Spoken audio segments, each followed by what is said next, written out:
जय हिमालय, जय भारत। मैं जर्नलिस्ट डॉक्टर हरीश लखेड़ा इस बार नई कड़ी के साथ हिमालय लोक चैनल में आपके सामने उपस्थित हूँ। जब तक मैं कहानी को आगे बढ़ाऊं तब तक इस चैनल को लाइक और सब्सक्राइब अवश्य कर दीजिए। दोस्तों, इस बार आपको उत्तराखंड के गोरखियानी राज के बारे में जानकारी दे रहा हूं। यह इतिहास का हिस्सा है और यहां मैं गोरखों के 1790 के बाद के शासन की बात कर रहा हूं।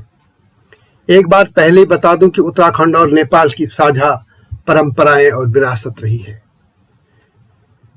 पहले कोई विभाजन रेखाएं नहीं थी और पिथौरागढ़ और चंपावत के सीमांत क्षेत्रों में कुमाऊं और नेपालियों के रीति रिवाज और ग्राम कुल देवता भी कई जगह एक ही हैं।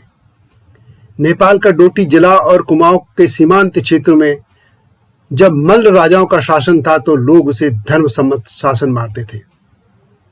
उनके शासन में राजा लोग अपने पुरोहितों से राय लेकर राज चलाते थे। मल्ल शासन को लेकर स्थानीय जनता में कोई शिकायत नहीं है, परंतु 1790 के बाद के गोरखाली शासन में गोरखों ने जो अत्याचार किए उससे सदियों से उत्तराखंड और नेपाल के बीच की साझा विरासत को भी धक्का पहुंचा। गोरखों के अत्याचार क्रूर आतिथ्यायी औरंगजेब के शासन जैसे थे। इससे उत्तराखंडी और गोरखों के बीच 36 के आंकड़े हो गए। इन गोरखों का शासन लठैतों का शासन था और इसे गोरखियानी के तौर पर याद किया जाता है। वैसे तो इससे पहले 1191 ईस्वी और नेपाल के राजा अशोक चल्ल ने कत्यूरी राज पर आक्रमण किया था। 1223 में भी नेपाल के काचल देव ने भी कुमाऊं पर आक्रमण किया था, मगर वह कालखंड इतना काला न था। गोरखियानी शासन को अब याद करने का उद्देश्य यह है कि यह उत्तराखंड की भावी पीढ़ियां याद रखें कि उनके पुरखों ने कैसे अन्याय सही थे। इसके अलावा गोरखियानी शासन से यह शिक्षा मिलती है कि अयोग्य राजा होने का खामियाजा कैसे प्रजा और देश को उठाना पड़ता है, और उसमें भी यदि जयचंद जैसे पैदा हो जाएं तो देश और समाज को कैसे मुश्किलों का सामना करना पड़ता है। यह गोरखियानी शासन सबूत है। नेपाली गोरखाओं को भी जानना चाहिए कि उनको पुरखों ने क्या कुछ किया था, फिर भी उनको उत्तराखंड के लोगों ने हमेशा ही गले ही लगाया। महात्मा गांधी के विचारों पर अमल करते हुए मेरा मानना है कि बीती बाती विसार दे, आगे ये सुध ले, लेकिन इन घटनाओं से सबक भी हमें लेना चाहिए। तो दोस्तों, गोरखियानी शासन की जानकारी देने से पहले यह बता दूं कि उत्तराखंड में गोरखों का शासन कैसे आया। आप जानते हैं कि अल्मोड़ा के हरकदेव उर्फ हर्षदेव जोशी और चंद्र शासन का कब्जा करने की कोशिश में जुटे मोहनचंद के बीच संघर्ष चल रहा था। हर्षदेव को जब अवध के नवाब से मदद नहीं मिली तो उसने 1790 में गोरखा शासक रण बहादुर शाह को कुमाऊं पर आक्रमण करने के लिए आमंत्रित कर दिया। कुमाऊं पर गोरखों का शासन हो जाने के बाद हर्षदेव ने गोरखों को गढ़वाल पर आक्रमण करके उकसाया। बाद में हर्षदेव ने अंग्रेजों की भी सहायता की थी। सत्ता पाने के लिए वह किसी के भी शरण में जा सकता था। संभवतः इसीलिए हर्षदेव जोशी को एटकिंसन ने स्वार्थपूर्ण दोस्तूरी कहा था, जबकि राहुल सांकृत्याय ने उसे विभीषण की संज्ञा दी थी। दोस्तों, इस तरह गोरखों ने 1790 में कुमाऊं और 1804 में गढ़वाल पर कब्जा कर पूरे उत्तराखंड पर अधिकार कर लिया था। यह भी जानने लायक है कि उस कालखंड में उत्तराखंड, खासतौर पर गढ़वाल में 1803 में भारी भूकंप आया था और कहा जाता है कि मात्र 20% लोग ही बच पाए थे। इससे पहले गढ़वाल क्षेत्र में भारी अकाल भी पड़ा था, जबकि गढ़ नरेश के मंत्री आपस में लड़ रहे थे। इसका लाभ उठाकर गोरखों ने हर्षदेव जोशी के कारण गढ़वाल को भी हड़प लिया था। इस तरह पूरे उत्तराखंड में 1815 तक गोरखों का शासन रहा। गोरखों ने सिरमौर और शिमला तक भी कब्जा कर लिया था। गढ़वाल नरेश के चित्रकार मूलाराम की रचनाओं में भी उनके अत्याचारों का उल्लेख मिलता है। कुमाऊनी के प्रथम कवि गुमानी पंत की रचनाएं भी गोरखों के अत्याचार की कहानियां बयां करती हैं। और अंततः गोरखों को अंग्रेजों ने मार भगाया था।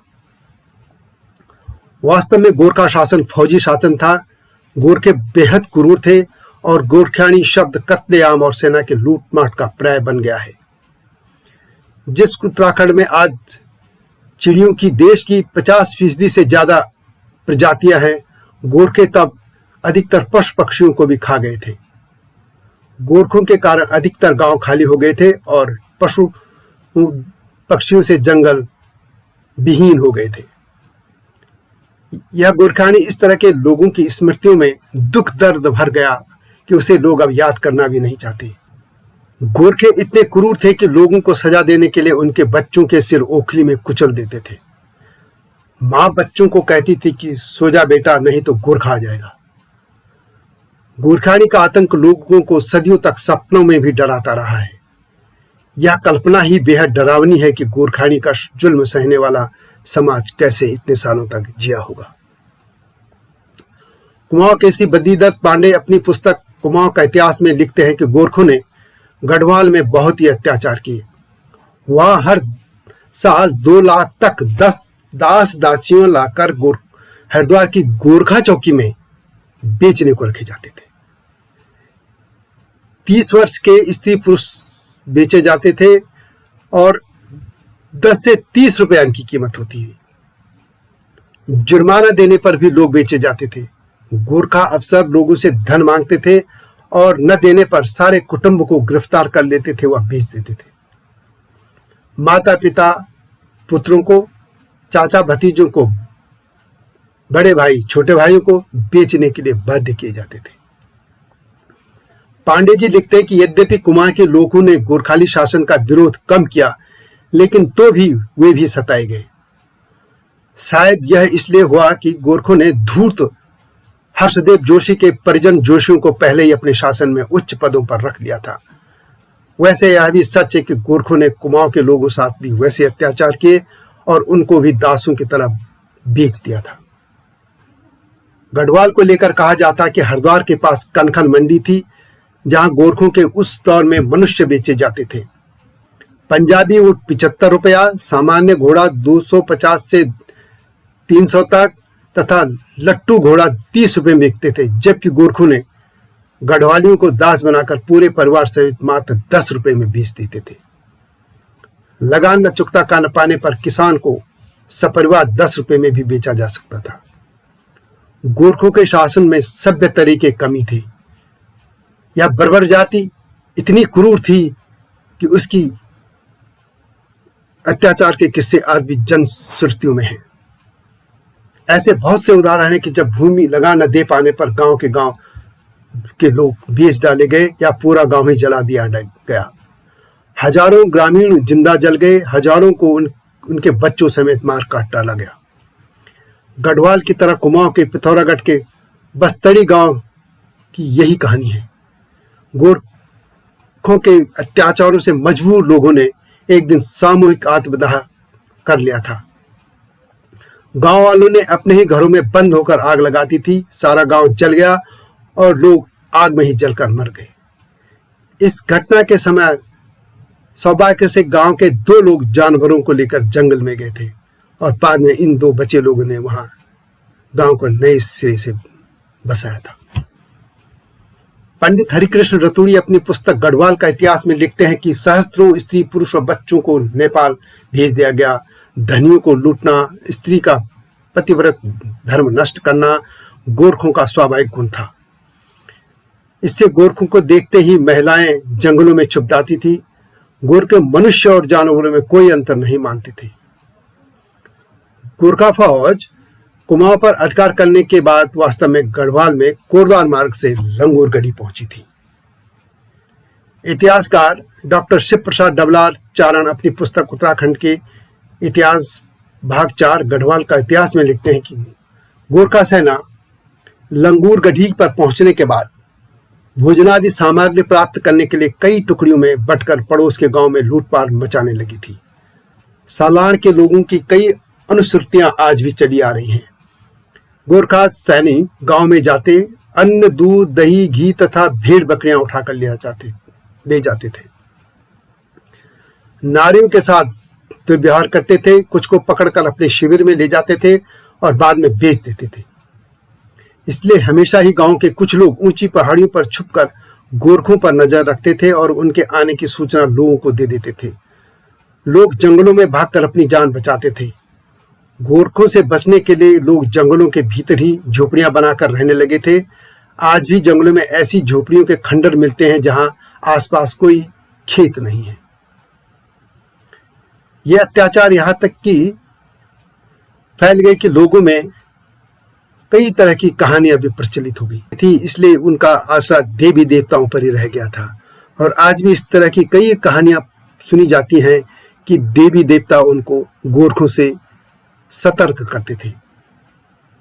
दीवा देवी, कालिंका देवी आदि का नाम इस मामले में बहुत प्रसिद्ध है। आप लोग कभी पौड़ी जिले के रिखणीका ब्लॉक के पास चले जाइए, वहां बैला तल्ला गांव की कालिका देवी मंदिर के पास आप जाइए। वहां से नीचे की तरफ पानी सैन की ओर एक पहाड़ी पर कई पत्थर पंक्तिबद्ध हैं और दूर से देखकर ऐसा लगता है जैसे कोई बारात जा रही हो। जनश्रुति है कि गोरखों के कहर से बचाने के लिए इन लोगों को मां कालिंका ने कुछ समय के लिए पत्थरों का बना दिया था, लेकिन गोरखों ने देवी को देख लिया और उन पर भी हमला कर दिया। देवी अंतर्ध्यान हो गई और इस तरह वे लोग पत्थर के ही बने रह गए। ये जनश्रुतियां भले ही विज्ञान के सामने सही न ठहरती हों, लेकिन गोरखों के जुल्म की दास्तां बयां करती हैं। गोरखा सेना में शामिल सैनिकों को 2 साल तक ही उत्तराखंड रहना पड़ता था। इसके बाद नेपाल से नए सैनिक आते थे और पहले वाले सैनिक अपने गांव में खेती करने चले जाते थे। इसलिए वे इस 2 साल में जमकर लूटपाट करते थे और सीमित समय के भीतर ही वे आक्रांता की तरह राज करना चाहते थे। मानवता की सभी हदें पार कर चुके गोरखे अपनी खुखरी की तेज धार से निरीह लोगों के गलों को काटते रहे। गोरखानी शासन ऐसा था कि गांव के गांव वीरान होते चले गए, उजड़ने लगे थे और इतिहास की पुस्तकें गोरखों की काली कारतूसों से आज भी भरी पड़ी हैं। गोरखों ने कुली बेगार प्रथा को और क्रूरता से लागू किया था। ये गोरखे आम लोगों को किसी सभा या महत्वपूर्ण काम के लिए अपने यहाँ बुलाते थे और कहते थे कि कुछ विचार विमर्श करना है। जब लोग वहां जाते थे तो उनसे बोझा उठाने लग जाते थे, काम करने के लिए मजबूत करते थे और यदि कोई मना कर देता था तो वे अपनी खुकरी से उनका गला काट देते थे। पंवार और चंदू के शासन में ब्राह्मणों को कुली कार्य नहीं कराया जाता था, लेकिन गोरखों ने कहा ब्राह्मणों के पांव पूजे जाते हैं, सिर नहीं। उन्होंने ब्राह्मणों को भी कुली कार्य में लगा दिया था। वे कहते थे बामन के खुद पूजने हो, मुंड नहीं। गोरखों ने ब्राह्मणों पर और भी तरह के टैक्स लगा दिए थे। गोरखों की न्याय प्रणाली भी अनोखी थी, इसका उल्लेख करना जरूरी है और एक उदाहरण काफी है। चोरी होने अथवा अन्य मामलों में सच पता करने के लिए गोरखे तेल की कढ़ाई में तेल को खौलाते थे और आरोपी व्यक्ति को उस खौलते तेल में 3 बार हाथ डालना होता था। यदि हाथ जल गया तो उसे दोषी ठहराया जाता था और सच्चा साबित होने के लिए यह जरूरी था कि उसका हाथ खौलते तेल में डालने पर भी जले नहीं, जबकि यह संभव ही नहीं होता है कि खौलते तेल में किसी का हाथ जलने से रह जाए। कहा जाता है कि गोरखों के इसी के तरह के एक प्रकरण में देहरादून के गुरुराम राम राय दरबार के तब के महंत का हाथ जला दिया गया था और महंत को भारी जुर्माना देकर ही अपनी जान बचानी पाए थे। इस तरह की न्याय व्यवस्था मूर्खों की हो सकती है, सभ्य समाज की नहीं। इस तरह क्रूर गोरखे किसी भी तरह अत्याचारी धर्मांध मुस्लिम शासकों से कम नहीं थे। इन गोरखा सेनाओं का नेतृत्व चौतरिया बहादुर शाह, काजी जगजीत पांडे, अमर सिंह थापा तथा सूर सिंह थापा कर रहे थे। अलबत्ता गोरखा सैनिक अमर सिंह ने अपने शासन में गंगोत्री में मां गंगा का मंदिर का निर्माण अवश्य करवाया था। लंबे कष्टकारी दिनों का आखिर अंत हो गया। इन गोरखों को अंग्रेजों ने मार भगा दिया था और जब ये गोरखे वापस जा रहे थे तो उत्तराखंड में, खासतौर पर गढ़वाल में, जहां भी गोरखे मिले उनकी हत्या कर दी गई।